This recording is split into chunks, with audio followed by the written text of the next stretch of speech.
أعمالنا من يهده الله فلا مضل له ومن يضلله فلا هادي له ونشهد أن لا إله إلا الله الحي القيوم الذي لا تأخذه سنة ولا نوم أما بعد فقد قال الله تبارك وتعالى في كلامه المجيد والفرقانه العظيم أعوذ بالله من الشيطان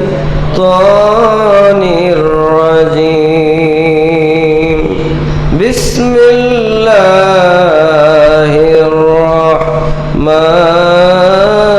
الرحيم إن الله وملائكته يصلون على النبي يا أيها الذين آمنوا صلوا عليه وسلموا تسليما صلى الله على محمد صلى الله صلى الله على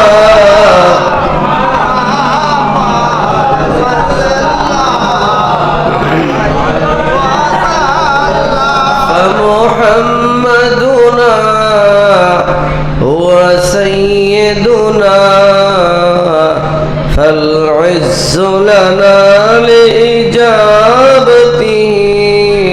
صلى الله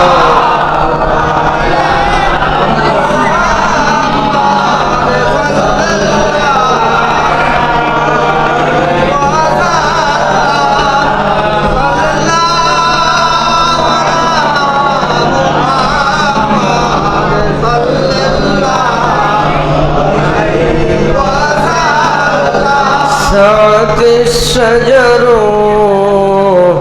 نطق الحجر شك القمر بإشارته صلى الله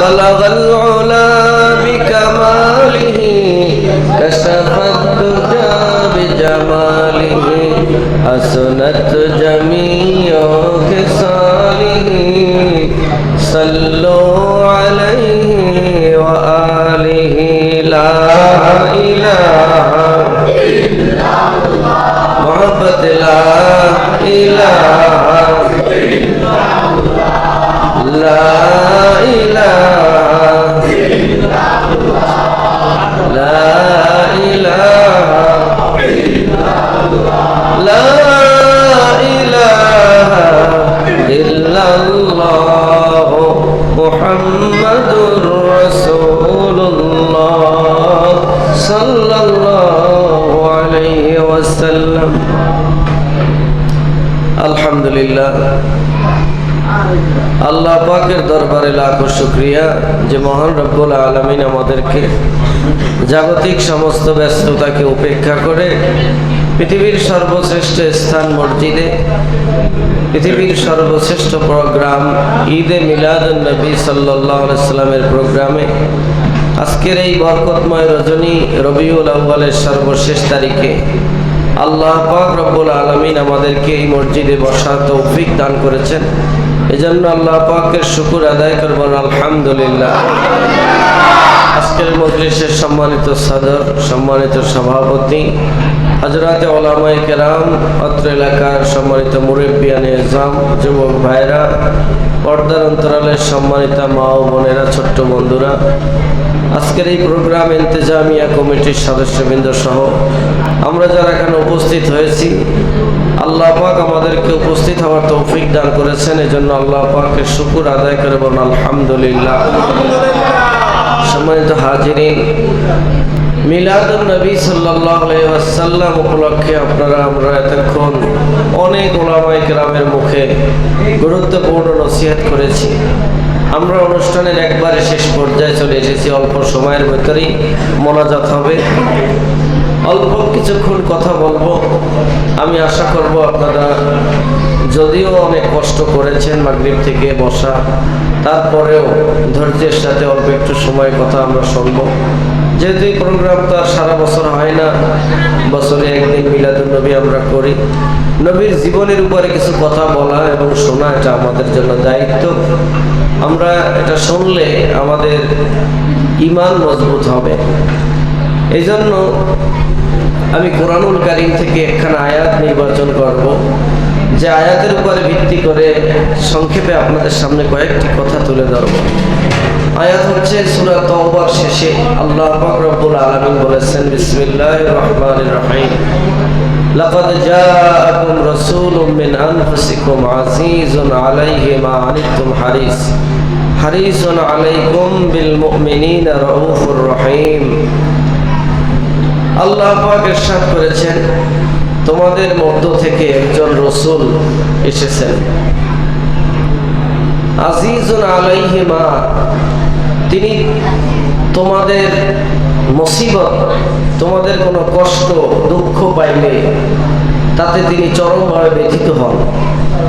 হারিসুন আলাইকুম, কারণ তিনি তোমাদের পরম বন্ধু, বিল মুমিনিনা, মুমিনদের জন্য, রাউফুর রহিম, তিনি অতিশয় দয়ালু এবং মেহেরবান। বলেন সুবহানাল্লাহ। আল্লাহ পাক ইরশাদ করেছেন, তোমাদের মধ্য থেকে একজন রাসূল এসেছে। লাকাদ জাআকুম রাসূলুন, অবশ্যই একজন রাসূল এসেছেন তোমাদের মধ্য থেকে। আজিজুন আলাইহি মা, তোমাদের মুসিবতে তিনি ব্যথিত হন, তোমাদের বিপদে তিনি কষ্ট পায়।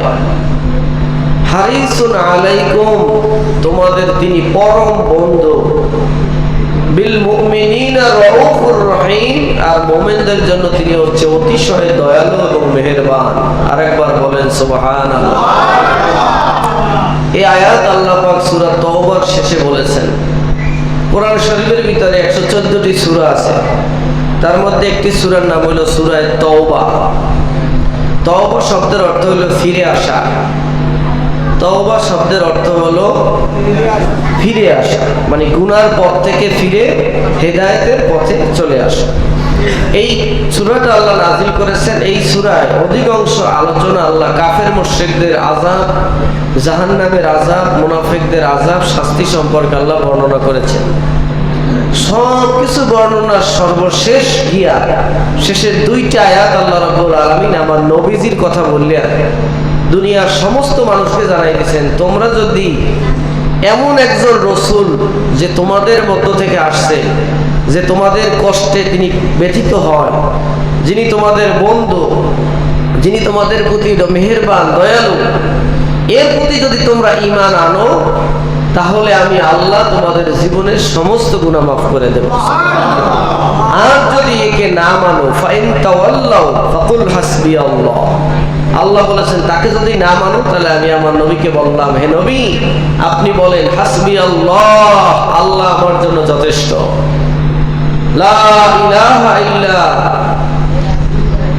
ইল্লাহু, তিনি ছাড়া আর কোনো মাবুদ নাই। ওয়া হুয়া রব্বুল আরশিল আযীম, তিনি আরশে আযীমের রব। বলেন সুবহানাল্লাহ। তাওবা সূরার মধ্যে আল্লাহ রাব্বুল আলামিন সর্বশেষ এই দুইখানা আয়াত দিয়া নবীজির কার্যকারিতা সম্পর্কে আল্লাহ আলোচনা করেছেন। এই দুইখানা আয়াত পুরা সূরাটাকে দামি করে দিছে। বলেন সুবহানাল্লাহ। কোরআন শরীফে 113টা সূরার শুরুতে বিসমিল্লাহ আছে, একটা সূরায় বিসমিল্লাহ নাই। সেই সূরাটা হলো এই সূরা বারাতুম মিনাল্লাহ। এই সূরা তওবা শুরুতে বিসমিল্লাহ নাই, যে কারণে এই সূরাটা অন্য অন্য সূরার তুলনায় বরকতহীন। বিসমিল্লাহ না হইলে বরকত হয়? কি বলেন? সকল কাজের শুরুতে বিসমিল্লাহ বলার অর্থ হইল বরকত বাড়িয়ে যাওয়া। বিসমিল্লাহ না থাকার কারণে যেহেতু বরকত হয় না, সুতরাং এই হুজুর সামনে আসেন তো, আসেন এখানে বসেন, এখানে বসেন।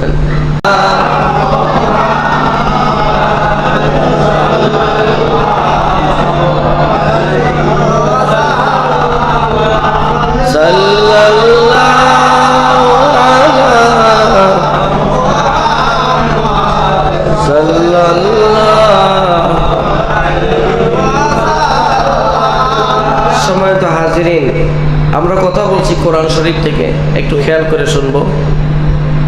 তো যে সূরায় বিসমিল্লাহ নাই সেটাই তো বরকত থাকার কথা না। এই কারণে কোরআনের অন্য অন্য সূরার তুলনায় এইটার বরকত কম। কিন্তু আল্লাহ রাব্বুল আলামিন হচ্ছেন আহকামুল হাকিমিন, তিনি কেউরে ঠগায় না, সবাই জিতে। সুবহানাল্লাহ বলেন। এই জন্য এই সূরার শেষেতে এমন দুইটা আয়াত ঢুকাইয়া দিলেন যে বিসমিল্লাহওয়ালা সূরারা যেমন বরকতি, তার চাইতে এই সূরার তওবার শেষের দুই আয়াতে আল্লাহ আরো বেশি বরকত ঢুকাই দিয়েছেন।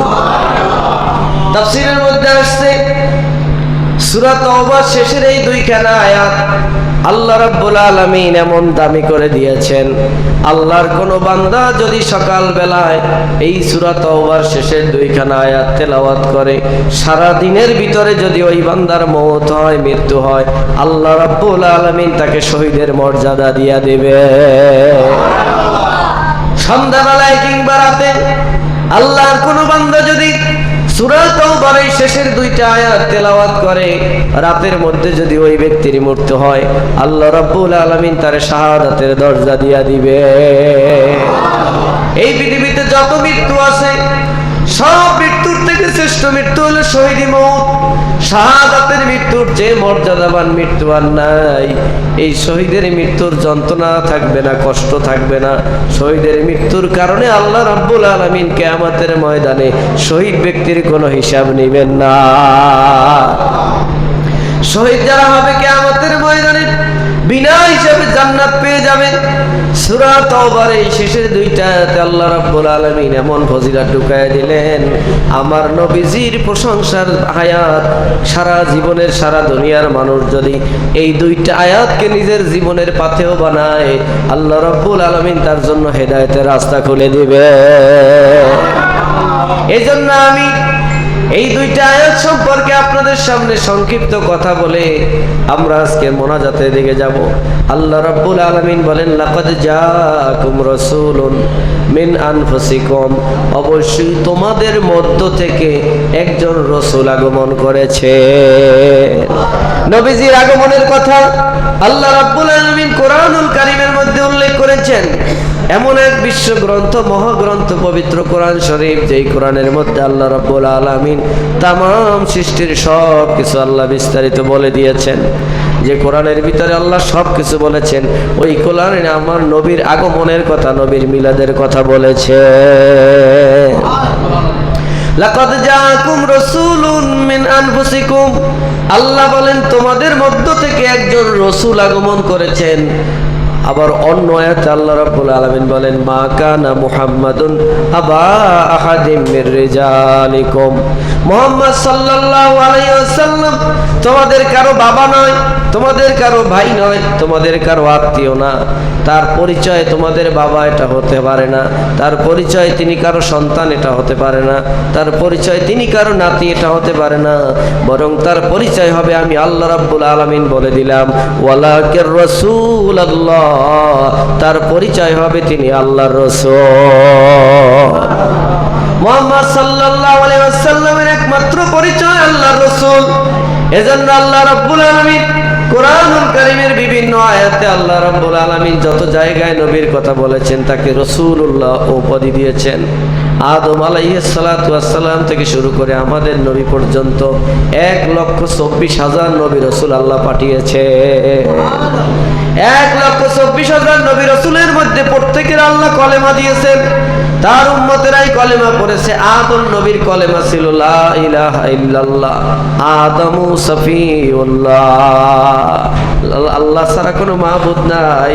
আর আদম হচ্ছে আল্লাহর সফিউল্লাহ, মানে সুফি। বলেন সুবহানাল্লাহ। সুফি বলছেন, সুফি। আদম সফিউল্লাহ মানে তিনি সুফি ছিলেন। কি সুফি? আদম আলাইহিস সালাম একটা ভুল করছেন, তিনি এই ভুলের জন্য আল্লাহর কাছে তওবা করেছেন। রব্বানা যালামনা আনফুসানা ওয়া ইল্লাম তাগফির লানা ওয়া তারহামনা লানাকুনান্না মিনাল খাসিরিন। এই নিজের জীবনের ভুল থেকে তিনি তওবা করতে করতে করতে যিনি গুনাহ থেকে তওবা করে আল্লাহর পেয়ারা হয় তাকে আমরা বলি সুফি। কি বলি? সুফি। আমাদের দেশে আবার কিছু নতুন হুজুর বাইরেছে, কয় সুফি টুপি আর কোরআন হাদিসে নাই। অথচ আল্লাহ সর্বপ্রথম মানুষ বানাইছে, হ্যার লকবটাই হইল সুফি। কয় সুফি কোরআনে নাই, মানে কোরআন শরীফ তো পড়ে নাই, পড়ছে। হের যে কোরআন আয়াত তেল বেচতে লাগবে ওই কোরআন সে পড়ছে। হে ওই যে তেল বেচে, কেউ আছে গাছরা বেচে, হেরাও যাই দেখবেন কোরআনের আয়াত পড়ে। কোন হান পড়ে কন তো? জিহানের গাছরা বেচতে লাগবে হেইয়ান পড়ে। তা কিছু মানুষ আছে রাজনীতি করে, হে রাজনীতিতে যে কোরআন লাগবে হেইয়া হে পড়ছে। কিছু মানুষ আছে মার্কা লাগবে, হের মার্কা জেহান আছে হেইয়ানে পড়ে। কিছু মানুষের আছে ভোট লাগবে, ভোট জেহান আছে হেইয়ান করে। আবার কিছু মানুষ আছে পীরগিরি করবে, হে পীরগিরির আয়াত জেহান হেইয়ানে পড়ে। কিছু মানুষ আছে ইমামতি করবে, ইমামতির আয়াত যে জায়গা আছে সেই জায়গায় দিয়ে পড়ে। বোঝেন না কথাটা? কোরআন হইছে মহাসমুদ্র। এই সাগরের মধ্যে যেমন মাছ আছে, আপনার ইলিশ মাছ খাইতে বলছে আপনি ইলিশ মাছ ধরবেন, ইলিশ মাছের জাল আলাদা। পাঙ্গাস মাছ খাইতে বলছে পাঙ্গাস মাছ ধরেন, জাল আলাদা। হল বসছে বড়ি আলাদা, উটকল মাছ, ট্যাং মাছ, কই বসছে বড়ি আলাদা। কথা কয় না? আবার পুটি বসছে বড়ি আলাদা। সাগরে তো আল্লাহ মাছ বানাই গেছে সব, যার যেটা লাগে তোমরা ধরে খাও। তা আমাকে কোরআন দিয়ে আমরা এক একজন এক একটা বলি, বলেন কোনো দোষ নাই, আপনার যেটা লাগে আপনি করেন, কিন্তু আমারটা নাই এটা আপনি করেন কি? আমারটা তো আপনি পড়েন নাই, কারণ আপনার স্বার্থে যেটা লাগছে এটা পড়ছেন। কোরআনে সব আছে, আলহামদুলিল্লাহ করেন। এই জন্য আল্লাহ রাব্বুল আলামিন আদম আলাইহিস সালাতু ওয়াস সালামকে প্রথম লকব দিয়া কলেমা দিলেন লা ইলাহা ইল্লাল্লাহ, আদামু সফিউল্লাহ। লা ইলাহা ইল্লাল্লাহ, নূহ নাজিহুল্লাহ। নূহ নবীর কলেমা হচ্ছে আল্লাহ রাব্বুল আলামিন বলেন লা ইলাহা ইল্লাল্লাহ, আল্লাহ ছাড়া কোনো মাবুদ নাই। নূহ নাজিহুল্লাহ, নূহ আলাইহিস সালাম আল্লাহর পক্ষ থেকে মানুষকে মুক্তি দানকারী। প্রত্যেকের কলেমার সাথে আবার মিলও আছে। আদম আলাইহিস সালাম নিজে গুনাহ থেকে যেমন তওবা করে সুফি হইছেন, এই জন্য তিনি হইল সফিউল্লাহ। আর নূহ হইল নাজিহুল্লাহ, কারণ ওই সময় বন্যা হয়েছিল। আপনারা জানেন না নূহ নবীর প্লাবন? ওই প্লাবন থেকে যারা কলেমা পড়ছে তাদেরকে তিনি নাজাত দিয়েছেন, মানে তারা মুক্তি পেয়ে গেছে, তারা বন্যায় ডোবে নাই। এই জন্য তারা কলেমা পড়ছে লা ইলাহা ইল্লাল্লাহ, নূহ নাজিহুল্লাহ। নাজিহুল্লাহ মানে মুক্তিদানকারী। বন্যায় সব মরছে কিন্তু কলেমাওয়ালারা মরে নাই। সুবহানাল্লাহ কোন? লা ইলাহা ইল্লাল্লাহ, ইব্রাহিম খলিলুল্লাহ। আল্লাহ রাব্বুল আলামিন বলেন লা ইলাহা ইল্লাল্লাহ, আল্লাহ ছাড়া কোনো মাবুদ নাই।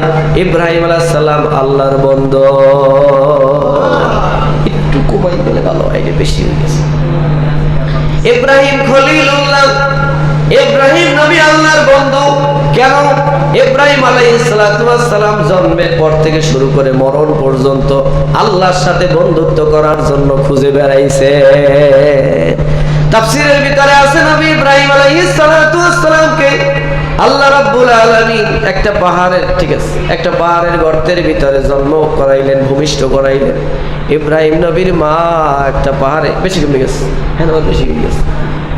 ইব্রাহিম নবীর মা একটা পাহাড়ের গর্তের ভিতরে, ঠিক আছে, পাহাড়ের গর্তের ভিতরে ইব্রাহিম নবীকে ভূমিষ্ঠ করাইলেন। কথা বললেন না? যারা আসবেন চুপচাপ বসে থাকবেন। এই এক একজনে আইয়ে যদি আবার এই সালাম দেন, কেউ মুসাফা করেন, আবার কেউ ইয়া মজমা মিলেন, তা তো ওয়াজ থাকবে না। বুঝলেন না? চললেন ভাইরা আমার, বন্ধুরা আমার, এক এক নবীর এক এক কলেমা। 1,24,000 নবী রসুল এই পৃথিবীতে আসছে, তার মধ্যে 313 জন ছিল রসুল। একজন রসুলকেও আল্লাহ রসুল্লাহ বলে না। দাউদ নবী তিনি রসুল ছিলেন, দাউদ খলিফাতুল্লাহ, আল্লাহ তার কলেমা দিয়েছেন, তাকে উপাধি দিয়েছেন খলিফাতুল্লাহ। ঈসা নবী একজন রসুল ছিলেন, তাকে কলেমা দিয়েছেন লা ইলাহা ইল্লাল্লাহ, ঈসা রুহুল্লাহ। মুসা নবী একজন রসুল ছিলেন, আল্লাহ তাকে কলেমা দিয়েছেন লা ইলাহা ইল্লাল্লাহ, মুসা কালিমুল্লাহ। কোন নবীকে রসুলুল্লাহ উপাধি আল্লাহ দেয় নাই। 1,24,000 নবী রসুলের মধ্যে 313 জন রসুল ছিল, কিন্তু একজন রসুলকেও আল্লাহ রসুলুল্লাহ উপাধি দেয় নাই। সুবহানাল্লাহ বলেন। একমাত্র রসুল, আল্লাহর কাছে মনোনীত একজন মাত্র রসুল, তিনি হচ্ছেন আপনার আমার নবী মুহাম্মাদুর রাসূলুল্লাহ সাল্লাল্লাহু আলাইহি ওয়াসাল্লাম। আল্লাহ নবী বলেন, আরশে আজিমের নিচে আল্লাহ রাব্বুল আলামিন কালেমা শরীফ লিখে দিয়েছেন, কওয়াইদাম মাকতুবা লা ইলাহা ইল্লাল্লাহ মুহাম্মাদুর রাসূলুল্লাহ। আল্লাহর আরশে আজিমে আল্লাহ রাব্বুল আলামিন মুহাম্মদ সাল্লাল্লাহু আলাইহি ওয়াসাল্লামকে রাসূল বানায়া দিয়েছেন। সুবহানাল্লাহ। তাহলে রাসূল হলো একজন। রাসূল কয়জন? একজন। এমন এক রাসূল, তার রাসূলের রিসালিয়াত, রিসালাতকে মজবুত করার জন্য আল্লাহ পাক 313 জনকে রসুলের দায়িত্ব দিয়েছে, কিন্তু রসুল নাম দেয় নাই। রসুল নাম দিয়েছেন একজনকে, তিনি হচ্ছেন মুহাম্মাদুর রাসূল। বলেন না সুবহানাল্লাহ। সেটাই আল্লাহ এই আয়াতে বলেছেন, লাকাদ জাআকুম রাসূলুম মিন আনফুসিকুম, তোমাদের মধ্য থেকে একজন রসুল আগমন করেছে। দুনিয়া মানুষ, সাধারণ মানুষ ভাবিও না, তিনি রসুল, এমন একজন রসুল। এই পৃথিবীতে আর কোন দ্বিতীয় রসুল না। অন্য রসুলরা রিসালাতের দায়িত্ব পালন করছেন নায়েব হিসাবে, কিন্তু রসুল হচ্ছেন একজন আল্লাহর মনোনীত, তিনি হচ্ছেন মুহাম্মাদুর রাসূলুল্লাহ। তিনি আল্লাহর পক্ষ থেকে বার্তাগুলো দুনিয়ার মানুষের কাছে পৌঁছানোর জন্য এসেছেন। তিনি আল্লাহর কথাগুলো মানুষের কাছে প্রচার করার জন্য এসেছেন। বিগত দিনের 1,24,000 নবী রসুলের সব নবী রসুলকে সত্যায়ন করার জন্য তিনি এসেছেন, যে কারণে তার সমকক্ষ এই পৃথিবীতে কেউ নাই। আল্লাহ রাব্বুল আলামিন এই কারণে বলেছেন, মা কানা মুহাম্মাদুন আবা আহাদিম মির রিজালিকুম, মুহাম্মদ সাল্লাল্লাহু আলাইহি ওয়াসাল্লাম তোমাদের কোনো বাবা নন। আচ্ছা বলেন তো, ফাতেমা তার বাবার নাম কি? ফাতেমার বাপের নাম কি? মুহাম্মাদুর রাসূলুল্লাহ সাল্লাল্লাহু আলাইহি ওয়াসাল্লাম। তা আল্লাহ কইছে মুহাম্মদ সাল্লাল্লাহু আলাইহি ওয়াসাল্লাম তোমাদের বাবা নয়, অথচ ফাতেমার বাবা হইলো মুহাম্মাদুর রাসূলুল্লাহ। তাহলে কোরআনের আয়াতের লাগে উল্টো হয়ে গেছে না? এর অর্থ কি? এর অর্থ ব্যাখ্যা হলো এই যে ফাতেমা তোমার বাপ বললে যদি তুমি তারে মনে করো, তাহলে হাদিস, যদিও হাদিসটার সহিহ ব্যাপারে একটু আছে, যে আবু যার গিফারী রাদিয়াল্লাহু থেকে বর্ণিত হাদিস, ফাতেমা ইনকিযে নফসাকে, তোমার নফসকে তুমি সংবরণ করো। কবরে যখন তুমি যাবা, মুহাম্মদ সাল্লাল্লাহু আলাইহি সাল্লামের বাপ বা মেয়ে হিসেবে তোমার কোনো নাজাতের ফয়সালা হবে না। বলেন সুবহানাল্লাহ। যদি তুমি মুহাম্মদ সাল্লাল্লাহু আলাইহি সাল্লামকে বলো সে আমার বাবা, সেই হিসাবে তোমার বেহেশত হবে। আর বলতে হবে না আজকের রাত্রে তোমার ওই বন্ধু আর বন্ধু নাই, সে আল্লাহর রাসূল হয়ে গেছে। আবু বকর হইল সিরিয়ায়, বর্তমান ইরাকে, আর মুহাম্মদুর রাসূলুল্লাহ হচ্ছেন মক্কায়। ওই মক্কায় নবীর উপরে কোরআন নাজিল হয়, আর সিরিয়ায় বলে আবু বকর চার স্বপ্ন দেখিয়া নবুয়তের সংবাদ পেয়ে যায়। এই জন্য আবু বকরকে জিজ্ঞেস করা হয়েছিল, বলো আবু বকর মুহাম্মদ কে? বলে মুহাম্মদুর রাসূলুল্লাহ। সুবহানাল্লাহ। কোন মোহাম্মদ আব্দুল্লাহর পোলা, এটা কোনো পরিচয় না। আব্দুল মুত্তালিবের নাতি, এটা কোনো পরিচয় না। এটা একটা সাধারণ মানুষের পরিচয়। মুহাম্মাদের আসল পরিচয় হচ্ছেন তিনি আল্লাহর রাসূল। তাড়াহুড়া করে আবু বকর সিদ্দিক বাড়িতে চলে আসলো, মুহাম্মদুর রাসূলুল্লাহর বাড়ির দিকে রওনা করলো। আল্লাহর নবী শুনতে পাইল আবু বকর ব্যবসা থেকে আসছে, নবীজিও রওনা করলো আবু বকরের বাড়ি। দুইজন দুই দিক থেকে রওনা করছে। একদিক থেকে আবু বকর যায় মুহাম্মদুর রাসূলুল্লাহর বাড়ি, আর একদিক থেকে মুহাম্মদুর রাসূলুল্লাহ যায় আবু বকরের বাড়ি। রাস্তার মধ্যে দুইজনের সাথে দেখা, একজন আরেকজনের সাথে কুশল বিনিময় করার জন্য আবু বকর সিদ্দিক বলে, ইয়া রাসূলুল্লাহ, ইয়া হাবিবাল্লাহ, আমি আসছি আপনার সাথে জরুরি একটা কথা বলার জন্য। আল্লাহ নবী কয়, আবু বকর, আমিও তো তোমার বাড়ি একটা জরুরি সংবাদ দেওয়ার জন্য রওনা করলাম। দুইজনে জরুরি। আবু বকর বলে, ইয়া রাসূলুল্লাহ, যেহেতু দুইজনের জরুরি, আপনারটা আগে বলেন। সুবহানাল্লাহ কোন। আল্লাহ রাসূল বলে, আবু বকর, তুমি ব্যবসায় ছিলা, গত কয়েকদিন আগে রাতের বেলায় আমার উপরে জিবরাইল ফেরেশতা নাজিল হইছে, কোরআনের 5টা আয়াত নাজিল কইরা, ইকরা বিসমি রাব্বিকাল্লাযী খালাক, খালাকাল ইনসানা মিন আলাক, ইকরা ওয়া রাব্বুকাল আকরাম, আল্লাযী আল্লামা বিল কলাম, আল্লামাল ইনসানা মা লাম ইয়ালাম। বলেন না সুবহানাল্লাহ। 5খানা আয়াত আমার উপর জিবরাইল নাজিল করে আমাকে আল্লাহ পাক নবুয়তি দান করেছেন। আমি আর এখন মুহাম্মদ না, আমি এখন মুহাম্মাদুর রাসূলুল্লাহ। আবু বকর রাদিয়াল্লাহু বলে, ইয়া রাসূলুল্লাহ, ইয়া হাবিবাল্লাহ, আপনি সত্য বলেছেন। আর আপনি যদি রাসূল হইয়া থাকেন, আমি হাত বাড়াইয়া দিলাম, আমারে কলেমা পড়িয়া মুসলমান বানাইয়া আপনার উম্মত বানাইয়া নেন। নবীজি খুশি হয়ে গেলেন। এক কথায় আবু বকর মুসলমান, সাথে সাথে কলেমা পড়ে মুসলমান বানাই দিলেন। আবু বকর বলে, ইয়া রাসূলুল্লাহ, এবার আমার কথাটা শোনেন। আল্লাহর নবী বলেন, বলো বলো তোমার কথাটা, তুমিও তো জরুরি কথা বলবা। আবু বকর বলেন, হুজুর, জরুরি কথা বলার আগে আর একটা জরুরি কথা আছে।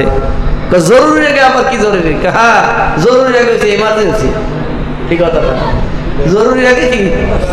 একজন হাসপাতালে গেছে, জরুরি বিভাগ লেখা দেয়, আর ওই জায়গায় সব জায়গায় খারাই গেছে।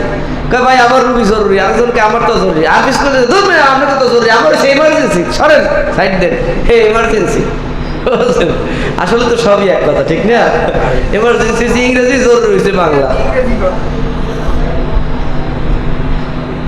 ভাইরা আমার, বন্ধুরা আমার, কষ্ট হয় আপনাদের? অনেক বছর শুনছেন, আমি একেবারে 11টার আগেই চেষ্টা করবো শেষ করে দেওয়ার। ভাইরা আমার, বন্ধুরা আমার, আবু বকর রাদিয়াল্লাহু বলে, ইয়া রাসূলুল্লাহ, জরুরি আগে আরেকটা কাম আছে, এমার্জেন্সি। কয় কি কাম? তাড়াতাড়ি কও। কও, হুজুর, আমি যে আপনার উম্মত হইলাম, আপনি যে রাসূল হইলেন, আমার একটা মুজিজা দেখাইয়া দেন। নবী রাসূল হইলে একটা মুজিজা দেখার লাগে না? পীর হইলে, বুজুর্গ হইলে, হেরা একটু কারামতি টারামতি দেখার লাগে না? একজন পিসে বইছে, তার বউরে কয়, শুনছো? কয় কি? আমি তো পীর হইছি, এখন নাই? কয় না, হ্যাঁ তো উনি নেই। কারে বেড়া, আমি পিসা বইলে, ভাইয়া ঘরের মানুষ হই, তুমি খবর রাখলা না? বউ কয়, না, এটা তো ভুল হয়েছে, আসলে আমার স্বামী পিসা বইছে, এত আমার খোঁজ খবর লওয়া লাগবে। তা স্বামী যে পিসা বয়, হ্যাঁ যে কদ্দুর পীর, আর কেউ না বুঝলে বউ তো বোঝে। কথা কয় না, বউ তারে কি আর পীর চলে, আর হুজুরগিরি চলে? বউ তো বোঝে যে স্বামী আমার কয় নাম্বার পীর। পরের দিন সকালবেলা কই মাছ ভাজ দিয়া, থালে দিয়ে, ভাত দিয়ে ডাইকে সুন্দর রেখেছে, নেন খায়। আর খায়, কয় খামু হুদাবাদ, তরকারি কই? কয় তরকারি তো খায় পাবে না, নে কার তরকারি ছাড়া আমি পিসা বইলাম কাল রাইতে, তুমি আমার লাগে নাস্তামশা করো, তরকারি ছাড়া ভাত খামু। আপনি কেমন পিসা বইছেন? থালের ভাতের তলে কই মাছ রেখে দিয়েছি, হেয়েই আপনি ছালাই বাইরে খাইতে পারলেন না? হ্যাঁ, হাতে ছালা দিলেই তো বাইরে যেতে, হেয়েই আপনি পারলেন না। তা আপনি যে কদ্দুর পিসা বইছেন, হ্যাঁ তো আমার জানা আছে। কি এরকম পিসা বাংলাদেশে আছে না নাই? আবু বকর বলে, ইয়া রাসূলুল্লাহ, ইয়া হাবিবাল্লাহ, ওই ধরনের কথা না, আমি একটু জানতে চাই, নবী যদি হয় তাদেরকে আল্লাহ রাব্বুল আলামিন মুজিজা দান করে, তারা মুজিজা দেখাইতে পারে। আমি শুনছি মুসা নবী একজন রাসূল ছিলেন, তার হাতে একটা লাঠি ছিল, লাঠিটা জমিনে সারার সঙ্গে সঙ্গে সাপ হইয়া যাইত। ঈসা আলাইহিস সালাতু ওয়াস সালাম একজন নবী ছিলেন, রাতের বেলায় সবাই ঈসা নবীরে ধরছে, আপনি আল্লাহর নবী, আপনি একজন রাসূল। বলে হ্যাঁ। বলে বলেন তাহলে আপনি একটা মুজিজা দেখান। ঈসা আলাইহিস সালাম কয়, কি মুজিজা দেখতে চাও? কয় আপনার যা ভালো লাগে সেটা দেখান। ঈসা আলাইহিস সালাম এদিক চায় ওদিক চায় দেয়, ছোট মোটে মাটিতে পুতুল বানায় না? কথা বলে স্কুলে যায় না, চারু করু ওই যে বই পুতুল আঁকে, ছবি আঁকে, আর ঘুরে গাড়ায়। এখন ওই পুতুল বানাইয়ে থুইছে পক্ষী, পক্ষীর পুতুলের মাটি দিয়ে বানাই না। ঈসা আলাইহিস সালাম কয়, কি মুজিজা দেখতে চাও? কয় আপনার যা ভালো লাগে দেয়। মানে মাটির পুতুলে ধরে কয়, যা আল্লাহর হুকুমে, কুম বিইজনিল্লাহ, যা তাহা উড়িয়ে যা, সুবহানাল্লাহ। আর মাটির পুতুল পান্না দিয়া ওরে, আর ঘরের মধ্যে চতুর্পাশে। অনেকে কয় এটা নাকি বাদুর, যাই হোক, বাদুর হোক আর সামসার হোক, প্রকৃত উঠছে। সুবহানাল্লাহ কোন। এইটা হলো নবীদের ক্ষমতা। কাদের ক্ষমতা? জোরে কর। নবীদেরকে আল্লাহ পাক এই ধরনের ক্ষমতা দিয়েছেন, যারা অলৌকিক কিছু ঘটনা দেখাইতে পারে। আবু বকর রাদিয়াল্লাহু বলে, আমি তো আপনার প্রথম উম্মত, আমার একটা ঘটনা দেখান, একটা ক্ষমতা দেখান। সুবহানাল্লাহ কোন। আল্লাহ নাই বলেন, আবু বকর, আমার উপরে যেই দিন রাতে এই কোরআন নাজিল হয়েছে, ওই দিনই সর্বপ্রথম মুজিজা আল্লাহ রাব্বুল আলামিন প্রকাশ করেছেন। আর সেই মুজিজাটা তোমার উপরে পতিত হয়েছে। আসমানের চাঁদ পূর্ণিমার চাঁদ হয়ে তোমার কোলে অবতরণ হয়েছে। আবু বকর রাদিয়াল্লাহু তাআলা আসছে, জিয়া রাসূলুল্লাহ, এইটা করছে সিরিয়া, ইরাকে। এটা তো আমি ওই পাত্রী ছাড়া আর কেউ কাছে কই না, আমার লগের লোকেরাও জানে না। আপনি এটা কেমনে জানলেন? কয় মুজিজাটা হইলো আমার, আমি জানবো না, জানবা তুমি। সুবহানাল্লাহ কর। এই জন্য ভাইরা আমার, আল্লাহ রাব্বুল আলামিন বলেছেন, ওয়ালাকির রাসূলুল্লাহ মুহাম্মদ সাল্লাল্লাহু আলাইহি ওয়াসাল্লাম আব্দুল্লাহর পোলা যদি মনে করো তাহলে ভুল করবা, আব্দুল মুত্তালিবের নাতি মনে করবা, ভুল করবা। তিনি আব্দুল্লাহর পোলা, সাধারণ মানুষ না, তোমাদের মতো সাধারণ মানুষ না, তিনি আল্লাহর রাসূল। ওয়ালাকির রাসূলুল্লাহ ওয়া খাতামান নাবিয়্যিন, আর তিনি হচ্ছেন সর্বশেষ নবী, তারপরে আর কোন নবী রাসূল আসবে না। সে কথা আল্লাহ কোরআনে সূরা তাওবার শেষ আয়াতের দিকে বলতেছেন, লাকাদ জাআকুম রাসূলুম মিন আনফুসিকুম, তোমাদের মধ্য থেকে আগমন করেছে, কিন্তু সে তোমাদের মতো না, তিনি একজন রাসূল। আমাদের মধ্য থেকে আগমন করার অর্থ হলো তিনি আব্দুল্লাহর পুত্র, আমিনার সন্তান। এর অর্থ হচ্ছে তিনি মানুষ রূপে দুনিয়া আসছেন। আল্লাহ পাক রব্বুল আলামিন তাকে দিয়ে ইসলাম প্রতিষ্ঠা করাবেন। তিনি যদি ফেরেশতা হইতেন, তাহলে রমজানে যখন রোজা ফরজ হইতো, সবাই বলতো, ইয়া রাসূলুল্লাহ, কেমনে রোজা রবো, সারাদিন না খাই থাকা যায়? কইতে হয় যায়। কেমনে যায়? আপনি বুঝবেন কেমনে? আপনি তো ফেরেশতা, ফেরেশতা কোনো খিদে আছে? কথা কয় না। ফেরেশতা খাওয়ান লাওয়ান আছে কোনো? নাই। তা আপনি বুঝবেন কেমনে? নবী যদি ফেরেশতা হইতে, তাহলে ওই মক্কার মানুষের কইতে না যে আপনি খিদার কষ্ট কি বুঝবেন হুজুর, বেয়ান হইতে সন্ধ্যা তোমায় না খাই খাওয়া যায় না।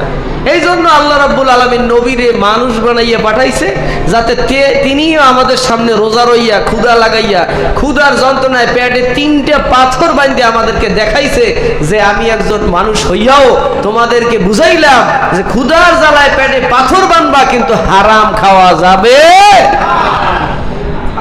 এই হচ্ছে আমাদের প্রতি দয়া। আল্লাহ পাক আমাদেরকে বলেছেন, আকিমুস সালাহ, নামাজ পড়ো। নবীজি যদি জিন হইতো, ফেরেশতা না হইয়া সারা রাত তাহাজ্জুদের নামাজ পড়ে নবীর পাও ফুলে গেছে। আমরা যদি বুঝতাম নবী জিন, বলে জিনের তো আর কষ্ট হয় না, জিনের শক্তি বেশি, তার পক্ষে সম্ভব তাহাজ্জুদের সময় নামাজ পড়া, কিন্তু মানুষের পক্ষে, আমাদের পক্ষে সম্ভব না। এটা অস্বীকার করতাম। এই জন্য আল্লাহ পাক রব্বুল আলামিন মানুষ বানাইয়া আমাদের মধ্যে পাঠাইছে। কিন্তু আমরা যেরকম মানুষ, নবী সেই রকম মানুষ না। আমাদের মধ্যে আর নবীর মধ্যে অনেক অনেক পার্থক্য আছে। আপনারা, আমরা মানুষ, মায়ের পেট থেকে যেদিন দুনিয়া আসছি, আসার পরে ট্যা ট্যা করে কান্নাকাটি শুরু করেছি, পায়খানা প্রস্রাব করে দিয়েছি, আমাদেরকে গোসল করান লাগছে। আমিনা বলেন, আমার শিশু মোহাম্মদ যখন আমার পেট থেকে দুনিয়া আসছে, সেদিন আমি দেখলাম আমার পেট থেকে এক ফোঁটা রক্ত ঝরে না। এই পৃথিবীতে মানুষ যখন মায়ের পেট থেকে আসে সন্তান, তখন মা রক্তের সাগরে ভাসে। মাকেও গোসল করাইতে হয়, সন্তানকেও গোসল করাইতে হয়। আমিনা বলেন, আমার সন্তান দুনিয়া আসছে, এক ফোঁটা নাপাক পানি আমার শরীর থেকে বের হয় না। মুহাম্মদ সাল্লাল্লাহু আলাইহি ওয়াসাল্লাম মানুষ, আমরাও মানুষ, কিন্তু পার্থক্য আছে। মা আমিনা বলেন, আমার সন্তান যখন জমিনে আসছে, আমি সন্তানকে কোলে নেব, এমন সময় হঠাৎ করে দেখি গায়েব হয়ে গেছে। আমার সন্তান আর দেখি না। ঘরের মধ্যে সন্তান না দেখে আমি অস্থির হয়ে গেলাম। গায়েব থেকে আওয়াজ আসছে, আমিনা অস্থির হইও না, তোমার সন্তানকে আল্লাহর রহমতি ফেরেশতারা জান্নাতে নিয়ে জান্নাতে ঝর্ণা দিয়ে গোসল করাইয়া দিতেছে। 7 আকাশ উপরে আল্লাহ রাব্বুল আলামিন নবীকে নিলেন। মা আমিনা বলেন, যেদিন রাত্রে আমি সন্তান প্রসব করব, ওই দিন রাতের বেলায় আমি হঠাৎ করে ঘুম ভেঙে গেল, আমার ঘরটা আলোকিত হয়ে গেল। উপরের দিক তাকাই দেখি আমার ঘরের উপরে চান্দিনা নাই, ছাদ নাই, ঘরের উপরে চাল নাই, পুরো ঘরটা আসমান তোমায় ফাঁকা হয়ে গেছে। প্রথম আকাশের দিক তাকাই দেখলাম আসমানের দরজাগুলো টাস টাস করে ফেরেশতারা খুলে দিতে আছে। প্রথম আসমানে সুন্দর করে একটা গেট বানানো হয়েছে, ফুলের মালা দিয়ে গেটটা সাজানো হচ্ছে। 2 সারিতে ফেরেশতা দাঁড় করাই দেওয়া হচ্ছে, সমস্ত ফেরেশতাদের হাতে ফুলের মালা। আহলান সাহলান মারহাবা ইয়া রাসূলুল্লাহ মারহাবা, মিছিল দিতে আছে। মা আমেনা বলেন দ্বিতীয় আসমানের গেটটা খুলে গেল, ওখানেও গেট বানানো হলো। 3 নম্বর আকাশ খুলে গেল, চতুর্থ আসমান খুলে গেল, পঞ্চম ষষ্ঠ সপ্তম আকাশ পর্যন্ত সব দরজাগুলো আল্লাহ খুলে দিলেন। প্রত্যেক আসমানে গেট বানাইয়া ফেরেশতারা আহলান সাহলান মারহাবা জানাইতে আছে। মা আমেনা বলেন আমি তাকাইয়া দেখলাম আসমান থেকে 3 জন সুন্দরী নারী, বিশ্ব সুন্দরী, যাদের মতো সুন্দর চেহারা এই পৃথিবীতে আর দ্বিতীয় কোনো নারীর নাই, ওইরকম 3 জন সুন্দরী এক এক করে হাঁটতে হাঁটতে আমার ঘরে নাজিল হইল। প্রথম জনকে জিজ্ঞাসা করলাম আপনি কে, আপনারে চিনি না। প্রথম নারী বলতেছে আমার নাম হাওয়া, আদম নবীর স্ত্রী। জান্নাত থেকে আল্লাহ রাব্বুল আলামিন সুন্দর শাড়ি পরাইয়া মুহাম্মদুর রাসূলুল্লাহর আগমনের ইস্তেকবাল জানানোর জন্য তোমার কাছে পাঠাইছে। ও আমেনা তুমি জানো না তোমার গর্ভ থেকে একটু পরেই একজন সন্তান আসবে। এই সন্তান মক্কা নগরীর সাধারণ সন্তান না, তামাম পৃথিবীর সমস্ত সন্তানের সাথে তার কোনো তুলনা হবে না। এই সন্তান হবে আখিরি জামানার নবী মুহাম্মাদুর রাসূলুল্লাহ সাল্লাল্লাহু আলাইহি ওয়াসাল্লাম। পরের জনকে জিজ্ঞাসা করলেন আপনি কে, বলে আমাকেও তুমি চেনবা না, কোনোদিন আমাকে দেখো নাই, নাম শুনেছো। বলে আপনি কে, বলেন আপনার পরিচয় কি। বলে আমি হইলাম ফেরাউনের স্ত্রী আসিয়া।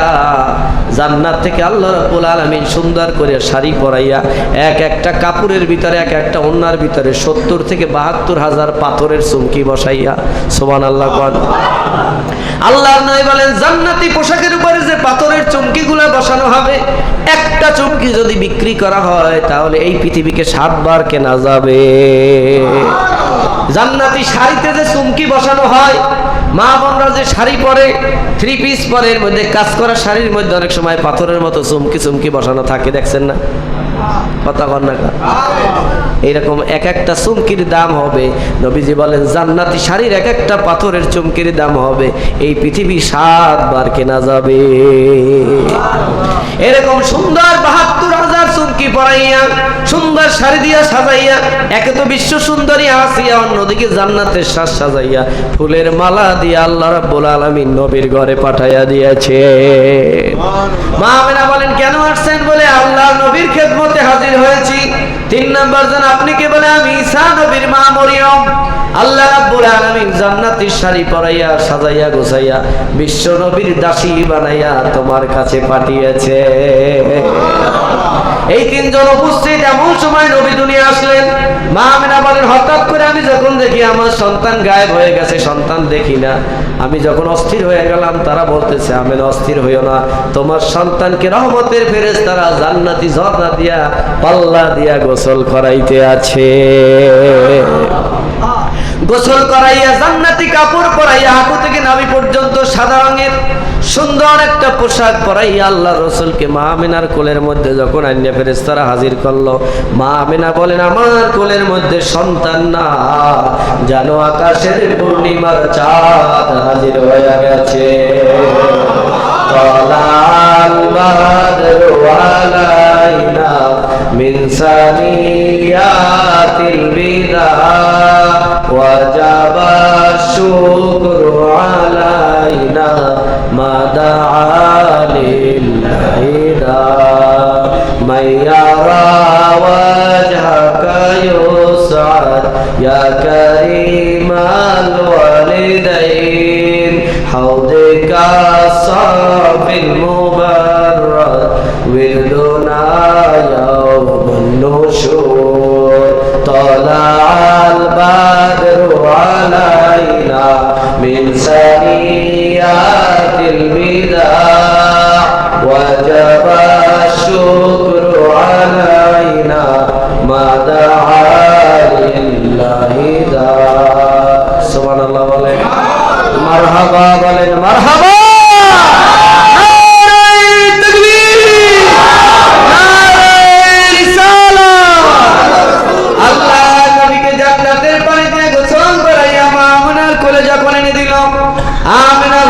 আমি দেখলাম পূর্ণিমার চাঁদের মতো ফুটফুটে একটা সন্তান আমার কোলের মধ্যে ধাপ পাও নাড়াইতেছে। আমি খুশি হয়ে গেলাম। সন্তানকে আদর করে একটা চুমু দেব, এমন সময় দেখলাম আমার সন্তান আমার কোল থেকে নেমে জমিনের মধ্যে মাথা ঠেকাইয়া আল্লাহর কুদরতে কদমে সেজদা দিয়া দোয়া করা শুরু করে দিল, ইয়া রব্বি হাবলি উম্মতি উম্মতি। ও বন্ধুরা আমার, বাবাজিরা আমার, কেমন নবীর উম্মত হইলাম। আল্লাহ পাক তো এই কথাই বলেছেন, লাকাদ জাআকুম রাসূলুম মিন আনফুসিকুম, ও দুনিয়ার মানুষ, তোমাদের মধ্য থেকে একজন রাসূল আগমন করছে, ইনি তোমাদের মতো সাধারণ না, হারিসুন আলাইকুম বিল মুমিনিনা রাউফুর রহিম, তোমাদের পরম বন্ধু, জন্মের সাথে সাথে এসে তোমাদের কাছে আল্লাহ, তোমাদের জন্য আল্লাহর কাছে দোয়া করেছে। নবী হচ্ছেন উম্মতের কান্ডারি, রহমতের ভান্ডার, উম্মতের কান্ডারি। আমার নবী সব সময় উম্মতের পক্ষে ছিলেন। আল্লাহ রাব্বুল আলামিনের কাছে সারা জীবন কেঁদেছেন, আল্লাহ আমার উম্মতকে বাঁচাও, আমার উম্মতকে বাঁচাও, আমার উম্মতকে বাঁচাও। হাদিস শরীফের মধ্যে আসছে নবীজিকে একবার 3 দিন কোথাও খুঁজে পাওয়া যায় না। হযরতে আবু হুরায়রা বলেন, খুঁজতে খুঁজতে আমি দেখলাম একটা খেজুর বাগানের মধ্যে নবী সিজদায় পড়ে কাঁদলেন। জিজ্ঞাসা করলাম, ইয়া রাসূলুল্লাহ, 3 দিন পর্যন্ত আপনাকে খুঁজে পাওয়া যায় না, আর কাঁদবেন না, উঠে আসেন। নবীজি বলে, আবু হুরায়রা, আমাকে ডিস্টার্ব করিও না, আল্লাহর কাছ থেকে আমি আমার উম্মতের অধিকার আদায় করতে আছি। আর কি বলে সুবহানাল্লাহ। এ আবু হুরায়রা, আমার জুতা মুবারক নিয়ে যাও, সাহাবীদেরকে বলো আমি নবী বেঁচে আছি, চিন্তা করতে বলিও না, আমি একটু পরে আসব। আল্লাহর কাছ থেকে আমার 16 আনা উম্মতের জান্নাতের সার্টিফিকেট না লইয়া আমি মুহাম্মদ সিজদা থেকে মাথা উঠাবো না। আল্লাহ পাক যতক্ষণে আমার কাছে ওয়াদা না করবে আমার সব উম্মতকে জান্নাত দেবে, আমার সব উম্মতকে মাফ করে দেবে, এই ওয়াদা আমি যতক্ষণে আল্লাহর কাছ থেকে না পাবো ততক্ষণে আমি মুহাম্মদুর রাসূলুল্লাহ সিজদা থেকে মাথা উঠাবো না। আল্লাহ পাক রব্বুল আলামিন বলেন, হাবিব, আপনার 3 ভাগের 1 ভাগ উম্মত আমি বিনা হিসাবে জান্নাত দিয়ে দেব। সুবহানাল্লাহ। কয় ভাগের 1 ভাগ? আল্লাহ নবী বলেন, বাকি 2 ভাগ কি হবে? ওই 2 ভাগের অবস্থা যতক্ষণ না জানবো সিজদা থেকে মাথা উঠাবো না। আল্লাহ বলেন, 3 ভাগের 2 ভাগ উম্মত বিনা হিসাবে জান্নাত দিয়ে দেব। বাকি আছে কয় ভাগ? আল্লাহ নবী বলেন, ইয়া রাব্বাল আলামিন, বাকি 1 ভাগ উম্মতের খবর কি? আল্লাহ পাক রব্বুল আলামিন বলেন, বাকি 1 ভাগ উম্মত বিনা হিসাবে মাপ দিতে পারবো না, কারণ সব উম্মত এমন নবীর উম্মত, এই নবী পাইয়াও উম্মত 4 দোকানে গপ্প মারতে পারে, নামাজ পড়তে পারে না। আছে না নাই? মাথায় একটা চুল রাখতে পারে কিন্তু টুপি রাখতে পারে না, এমন উম্মত আছে না? রাগইয়েন না আবার, আমার কথা সে কথা কই, শহরে আছে না মানুষ মাথায় চুল রাখে, কিন্তু বেডানা মাথার ইহাও বোঝা যায় না, কিন্তু টুপি দিতে পারে না মাথায়, এমন কপাল পরে আছে না? এমন কথা পাই না, আছে না নাই? আল্লাহ পাক বলেন, এজন্য আপনার 3 ভাগের 2 ভাগ উম্মত বিনা হিসাবে মাপ, 1 ভাগের উম্মতের কথা বিনা হিসাবে মাপ দিতে পারবো না। আল্লাহ নবী বলেন, আমি ও সিজদা থেকে মাথা উঠাবো না। আল্লাহ পাক বলেন, হাবিব তাহলে কি চান? আল্লাহ পাক বলেন, হাবিব আপনি কি চান? নবী বলেন, আমার ওই 1 ভাগ উম্মতেরও মাফ করতে হবে। আল্লাহ পাক রব্বুল আলামিন বলেন, ইয়া রাসূলুল্লাহ, ইয়া হাবিবাল্লাহ, ওই 1 ভাগ উম্মতের বিনা হিসাবে মাফ না দিলেও ওই 1 ভাগ উম্মতের সুপারিশের অধিকার আপনার হাতে দিয়া দিলাম। 3 ভাগের 2 ভাগ উম্মত যাবে বিনা হিসাবে। সুবহানাল্লাহ। আমার নবীর 3 ভাগের 2 ভাগ উম্মত যাবে কি জোরে বলেন আলহামদুলিল্লাহ। তাহলে বিনা হিসাবের সংখ্যা কি বেশি, এর মধ্যে আমরা পড়ছি কিনা এটা একটা চিন্তার বিষয়, ঠিক কিনা? কিন্তু বাকি যে 1 ভাগ নবী কয়, ওই 1 ভাগের খবর না পাইলে মাথা উঠাবো না। আল্লাহ পাক বলেন, বাকি 1 ভাগের খবর আমি আপনাকে এতটুকু জানাইলাম, আপনারে না দেখাইয়া, আপনারে না জিগাইয়া, আপনার সুপারিশ ছাড়া একটা উম্মত আমি জাহান্নামে নেব না। আল্লাহ পাক বলেন, হারিসুন আলাইকুম বিল মুমিনিনা রাউফুর রহিম, তিনি উম্মতের ব্যাপারে বড় লোভী, এমন লোভ আল্লাহর কাছে কাছে 16 আনাই আদায় করছে। আবু হুরায়রা আল্লাহর কাছ থেকে আমি এই সংবাদ পেয়েছি যে উম্মত আমার কলেমা পড়বে আর মুসলমান হবে, ওই উম্মতের আমি জান্নাতের শুভ সংবাদ দিলাম। আবু হুরায়রা চলে আসলো, ওমর রাদিয়াল্লাহু আনহু সাথে দেখা। ওমর, নবীর সন্ধান পাইছে, এই দেখো নবীজির জুতা। নবী বলেছেন যে ব্যক্তি কলেমা পড়বে আল্লাহ তার বেহেশত দিয়া দিবে। সুবহানাল্লাহ। হযরত ওমর মারছে একটা ঘুষি। কি মারছে? এক ঘুষিতে আবু হুরায়রা ঠিক। নবী যাইছে তো ওমর মাল্লাকা কইছি কি শুনছেন, কলেমা বললেই বলে বেহেশত। হেলে আর মাসে নামাজ পড়বে, যাকাত দেবে, কুরবানি দেবে, হজ করবে, এত কষ্ট কেউ করবে, কলেমা বলে তো বেহেশত হইছে। আর ইচ্ছে মতো তাস খেলবে, জুয়া খেলবে, গাঁজা খাইবে, যা চাই করবে।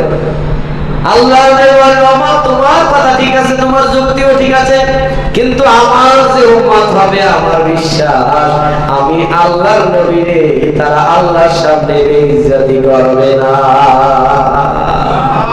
আমরা কি নবীর বেইজ্জতি করতে চাই?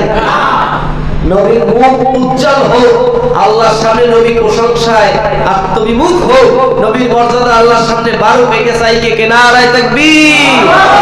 আল্লাহ কবুল করেন, বলেন আমিন। সবাই আজ জায়গায় নাই, নবীর প্রশংসা বারো বেগে সবাই চায় না।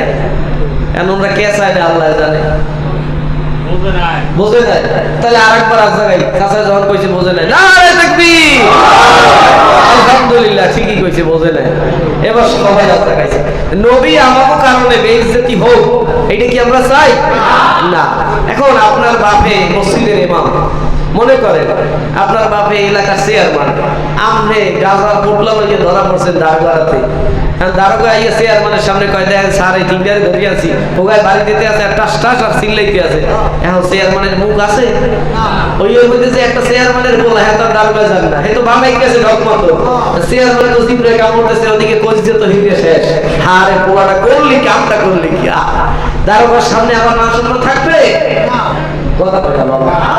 মসজিদের ইমাম সাহেব হুজুর বয়ান করতে আছে, হে পুলাই আরেকজনের মাইয়লেই হয়, ঠিক আছে, এই হুজুরের মান সম্মান আছে? যেটা করতেছে না, এইরকম কাম যদি করে মাইয়ে বলায়, এতে বাবাদের মূলে মানিজা থাকে?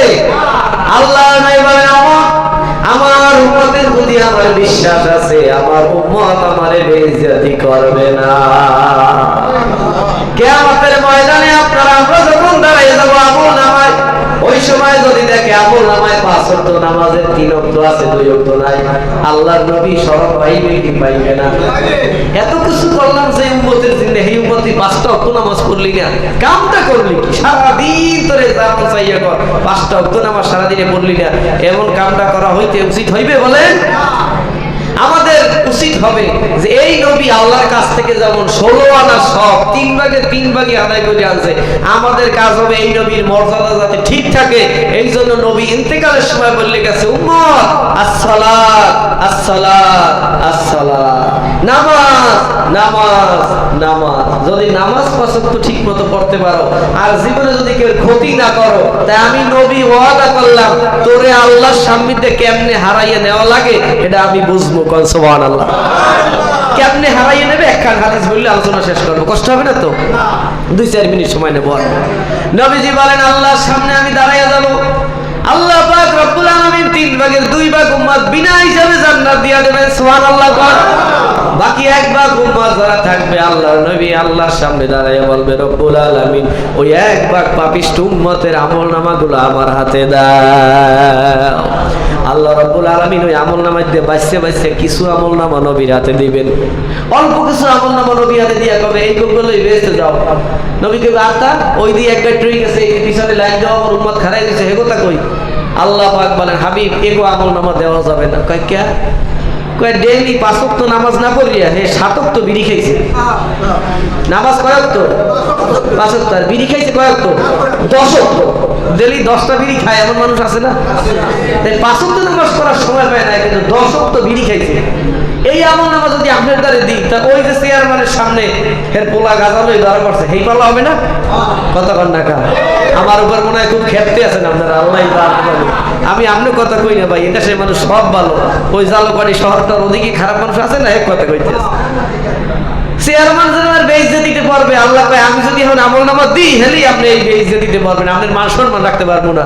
আমি আল্লাহ চাই না আপনার ইজ্জত নষ্ট। আল্লাহ নবী কান্না শুরু করবেন। আল্লাহ পাক বলবে, হাবিব আপনি কান্দেন কেন? আল্লাহ নবী বলবেন, আল্লাহ আমার উম্মতরা এরকম দাঁড়িয়ে থাকবে, তারা আমলনামা নিয়ে জাহান্নামে যাবে, আর আমি নবী চাইয়া চাইয়া দেখবো, এটা তো হইতে পারে না। ও যদি মক্খর হয়, গাঁজাখোর হয়, বেনামাজিও হয়, উম্মতটা তো আমার উম্মত হইয়া আমি মুহাম্মদুর রাসূলুল্লাহ আপনার সামনে দিয়া যাব না। আল্লাহ পাক রব্বুল আলামিন বলবেন, হাবিব এদেরকে মাফ করার কোনো কায়দা নাই। আল্লাহ নবী একটা মুখটা বন্ধ করিয়া, মুখটা বেজার করিয়া দাঁড়িয়ে থাকবে। এরপর আল্লাহ রাসূল সাল্লাল্লাহু আলাইহি সাল্লাম অতহা সূরা পাঠ করবেন। আল্লাহ পাক রব্বুল আলামিনের কাছে বলবেন, আল্লাহ আপনি আমার কাছে ওয়াদা করেছেন, আমি যতক্ষণে খুশি না হব ততক্ষণে আমার প্রতি আপনি আপনার নিয়ামতের ঝর্ণা বহাইয়া দিবেন। আমারে খুশি করতে যা লাগবে সব আপনি দেবেন। ওয়ালাল আখিরাতু খায়রুল লাকা মিনাল উলা ওয়ালা সাওফা ইউতিকা রাব্বুকা ফাতারদা। আপনি আমার সাথে ওয়াদা করেছেন কিয়ামতে আমার নিয়ামত দেবেন, যতক্ষণে আমি খুশি না হব ততক্ষণে আপনি আমারে দিতে থাকবেন। আল্লাহ বলেন, হ্যাঁ ওয়াদা করেছি। বলে, আমি আমার জন্য জান্নাত চাই না, আমার মেয়ে ফাতেমার জন্য জান্নাত চাই না, আমার হাসান হোসেনের জন্য জান্নাত চাই না, আমার এই গুনাহগার উম্মতের জন্য নাজাত চাই। আল্লাহ রাব্বুল আলামিন বলবে, হাবিব তাহলে আমলনামা আপনার হাতে দেওয়ার দরকার নাই, আমারটা আমার কাছে থাক, দেখেন না তাহলে আপনার ইজ্জত থাকবে না। যান যান যান, সব উম্মতের খেদাইয়া জান্নাতে নিয়ে যান।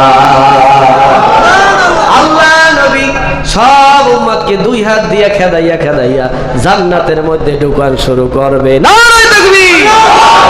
যেই নবী আমাদের জন্য এত কিছু করবে, হারিসুন আলাইকুম বিল মুমিনিনা রাউফুর রহিম, ওই নবীর মহব্বত, ওই নবীর ভালোবাসা, ওই নবীর ইজ্জত রক্ষা করা আমাদের দায়িত্ব আছে না না? ওই নবীরে ভালোবাসতে চাই কে কে? নারায়ে তাকবীর! ওই নবীর মহব্বত অন্তরে ধারণ করব, নারায়ে তাকবীর! ওই নবীর মান সম্মান, মুখ ইজ্জত বুলন্দ করব, পাঁচ ওয়াক্ত নামাজ কিয়ামতের ময়দানে নবীর সামনে নিয়ে হাজির হব, কে কে হাত লাগাই? নারায়ে তাকবীর! আল্লাহ আমাদের সবাইকে পাঁচ ওয়াক্ত নামাজ ঠিকমতো আদায় করার তৌফিক দান করুন, বলেন আমিন। আর ওরে বলেন আমিন। ওয়া দাওয়ানা আলহামদুলিল্লাহি রাব্বিল আলামিন। আসুন আমরা একটু দাঁড়াইয়া সালাম জানাই। ইয়া নবী সালাম আলাইকা ইয়া